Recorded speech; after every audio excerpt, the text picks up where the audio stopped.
Sanjay said, seeing Arjuna full of compassion, his mind depressed, his eyes full of tears. Madhusudana, Krishna spoke to the following words. The Supreme Personality of Godhead said, my dear Arjuna, how have these impurities come upon you? They are not all the befitting a man who knows the value of life. They lead not to higher planets, but to infamy. O son of Partha, do not yield to the degrading important. It doesn't become you. Give up such petty weaknesses of heart and arise, O gesture of the enemy. Arjuna said, O killer of enemies, O killer of Madhu, how can I counteract with arrows in battle men like Bhishma and Drona who are worthy of my worship? It would be better to live in this world by begging than to live at the cost of the lives of great souls who are my teachers. Even though desiring worldly gain they are superiors, if they are killed everything we enjoy will be stained with blood. Nor do we know which is better, conquering them or being conquered by them. If we killed the sons of Dhritarashtra, we should not care to live. Yet they are now standing before us on the battlefield. Now I am confused about my duty and have lost all composure because of misery weaknesses. In this condition, I am asking you to tell me for certain that is best for me. Now I am your disciple and a soul surrendered into you. Please instruct me.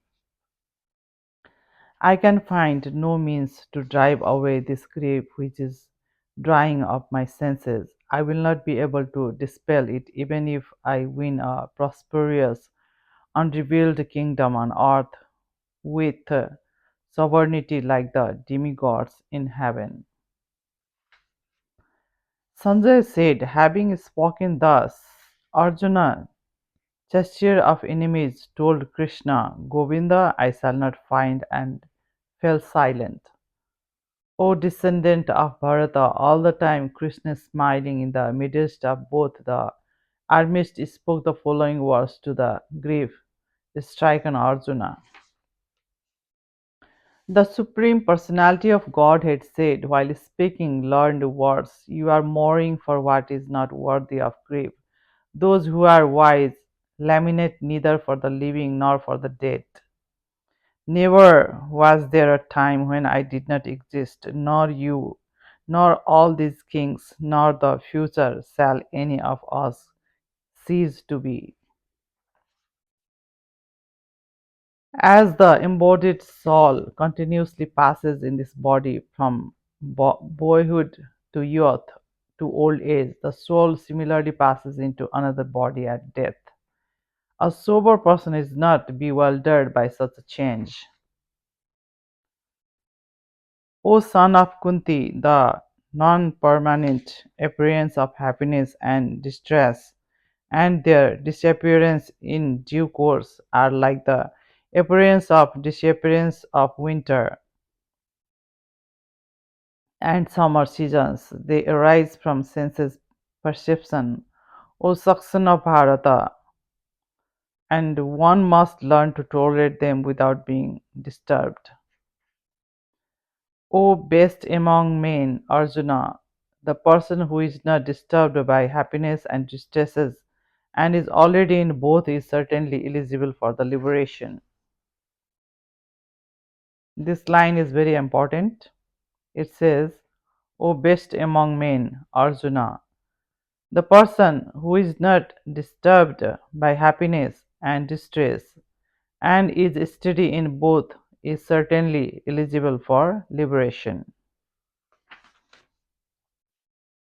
Those who are seers of the truth have concluded that the non-existent, the material body, there is no endurance, and of the eternal, the soul, there is no change. This they have concluded by studying the nature of both. That which pervades the entire body you should know to be indestructible. No one is able to destroy the imperishable soul. The material body of the indis- indestructible, immergible, and eternal living entity is sure to come to an end. Therefore, fight, O descendant of Bharata. Neither he who thinks the living entity the slayer, nor he who thinks is slain is in knowledge, for the self slays nor is slain. For the soul there is neither birth nor death at any time. He has not come into being, does not come into being, and will not come into being. He is unborn, eternal, ever existing, and primeval. He is not slain when the body is slain. O Partha, how can a person who knows that the soul is indestructible, eternal, unborn, and immutable kill anyone or cause anyone to kill? As a person puts on new garments, giving up old ones, the soul similarly accepts new material bodies, giving up the old and useless ones. The soul can never be cut to pieces by any weapons, nor burnt by fire, nor mis, nor misened by water, nor withered by the wind. This individual soul is unbreakable and insoluble, and can be neither burnt nor dried. He is everlasting, present anywhere, unchangeable, immovable, and eternally the same. It is said that the soul is invisible, inconceivable, and immutable. Knowing this, you should not grieve for the body. If, however, you think that the soul or the symptoms of life will always be born and would die forever, you still have to reason to lament, O mighty armed. One who has taken this birth is sure to die, and after death one is sure to take birth again. Therefore, in this unavoidable discharge of your duty, you should not lament. All created beings are unmanifested in their beginning, manifest in their inter- internal state, interim state, and unmanifest again when annihilated. So, what need is there for lamination? Some look on the soul as amazing, some describe him as amazing, and some hear him as amazing, while others, even after hearing about him, cannot understand him at all. O descendant of Bharata, he who dwells in the body can never be slain. Therefore, you need not grieve for any living being. Considering your specific duty as a Kshatriya, you should know that there is no better engagement for you than fighting on religious principles, and so there is no need for hesitation. O Partha, happy are the Kshatriyas to whom such fighting opportunities come, unsought opening for them the doors of the heavenly planets. If, however, you do not perform your religious duty of fighting them, you will certainly incur sins for neglecting your duties and thus lose your reputation as a fighter. People will always speak of your infamy, and for a respectable person, dishonor is worse than death. The great generals who have highly estimated your name and fame will think that you have left the battlefield out of fear only, and thus they will consider you insignificant. Your enemies will describe you in many unkind words and scorn your ability. What could be more painful for you, O son of Kunti? Either you will be killed on the battlefield and attend the heavenly planets, or you will conquer and enjoy the earthly kingdom. Therefore, get up with determination and fight. Do you fight for the sake of fighting without considering happiness or distress, loss or gain, victory or defeat, and by so doing you will shall never incur sin? Thus far I have described this knowledge to you through analytical study. Now listen as I explain it in terms of working without fruitive results. O son of Partha, when you act in such a knowledge, you can free yourself from bondage of works. In this endeavor, there is no loss or diminution, and little advancement on this path can protect one from the most dangerous type of fear. Those who are on this path are resolute in purpose, and their aim is one. O believed, O beloved child of the Kurus, the intelligence of those who are irresolute is many branched. Men of small knowledge are very much attached to the flowery words of the Vedas, which recommend various fruitive activities for elevation to heavenly planets, resultant good birth, power, and so forth. Being desirous of senses gratification and opulent life, they say that there is nothing more than this.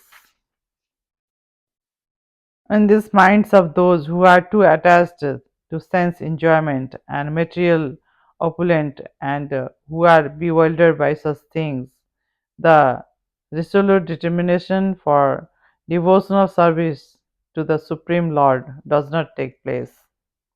The Vedas deal mainly with the subject of the trees modes of our material nature. O Arjuna, become transcendental to these three modes, be free from all dualities and from all anxieties for gain and safety, and be established in the self. All, all purposes served by a small well can at once be served by a great reservoir of water. Similarly, all the purposes of the Vedas can be served to one who knows the purpose behind them. You have a right to perform your prescribed duty, but you are not entitled to the fruits of action. Never consider yourself the cause of the result of your activities, and never be attached to not doing your duty. Perform your duty equiposed, O Arjuna, abandoning all attachment to success or failure. Such equanimity is called yoga. O Dhananjay, keep all abominable activities far distant by devotional service, and in that consciousness surrender into the Lord. Those who want to enjoy the fruits of their work are misers. A man engaged in devotional service rids himself of both good and bad reactions even in this life. Therefore, strive for yoga, which is the art of all work. But thus engaging in devotional services to the Lord, great sages or devotees free themselves from the results of work in the material world. In this way, they can become free from the cycle of birth and death and attain the state beyond all miseries by going back to Godhead. When your intelligence has passed out of the dense forest of delusion, you shall become indifferent to all that has been heard and all that is to be heard. When your mind is no longer disturbed by the flowery language of the Vedas and when it remains fixed in the trance of self realization, then you will have attained the divine consciousness. Arjuna said, O Krishna, what are the symptoms of one whose consciousness is thus merged in transcendence? How does he speak and what is his language? How does he sit and how does he walk? The Supreme Personality of Godhead said, O Partha, when a man gives up all varieties of desire for senses gratification, which arise from mental consciousness, mental concoction, and when his mind, thus purified, finds satisfaction in the self alone, then he is said to be the pure transcendental consciousness. One who is not disturbed in a mind even amidst the threefold miseries or elate even there is a happiness and who is free from attachment, fear and anger is called a sage of steady mind. In the material world, one who is unaffected by whatever good or evil he may obtain, neither praising it nor despising it, it firmly fixed in perfect knowledge. One who is able to withdraw his senses from sense objects as the tortoise draws its limbs into the shell, it firmly fixed in perfect consciousness. Though the mind embodied soul may be restricted from senses enjoyment, the taste for senses objects remains, but ceasing such engagement by experiencing a higher taste, he is fixed in consciousness. The senses are so strong and impetuous, O Arjuna, that they forcibly carry away the mind even of a man of discrimination who is endeavoring to control them. One who restrains his senses, keeping them under full control, and fixes his consciousness upon me, is known as a man of steady intelligence. While contemplating the objects of the senses, a person develops attachment for them, and from such attachment, lust develops, and from lust, anger arises. From anger, complete delusion arises, and from delusion, bewilderment and of memory. When memory is bewildered, intelligence is lost, and when intelligence is lost, one falls down again into the material pool. But a person free from all attachment and aversion and able to control his senses through regulative principle of freedom can obtain the complete mercy of the Lord. For one thus satisfied in the threefold miseries of material existence exist no longer. In such satisfied consciousness, one's intelligence is soon well established. One who is not connected with the Supreme can have their transcendental intelligence nor a steady mind, without which there is no possibility of peace, and how can there be any happiness without peace? As a strong wind whips away as a strong wind sweeps away a boat on the water, even one of the roaming senses on which the mind focuses can carry away man's intelligence. Therefore, O mighty armed one, whose senses are restrained from their objects, is certainly of steady intelligence. What is night for all being is the time for awakening for the self controlled, and the time of awakening for all being is night for the introspective sage. A person who is not disturbed by the incessant flow of desires that enter like rivers into the ocean, which is ever being filled but is always still, can alone achieve peace, and nor the man who strives to satisfy such desires. A person who has given up all desires for senses gratification, who lives free from desires, who has given up all sense of proprietorship, and is devoid of false ego, he alone can attain real peace. That is the way of the spiritual and glory godly life, after attaining which man is not bewildered. If one is thus situated, even at the hour of death, one can enter into the kingdom of God. Thank you.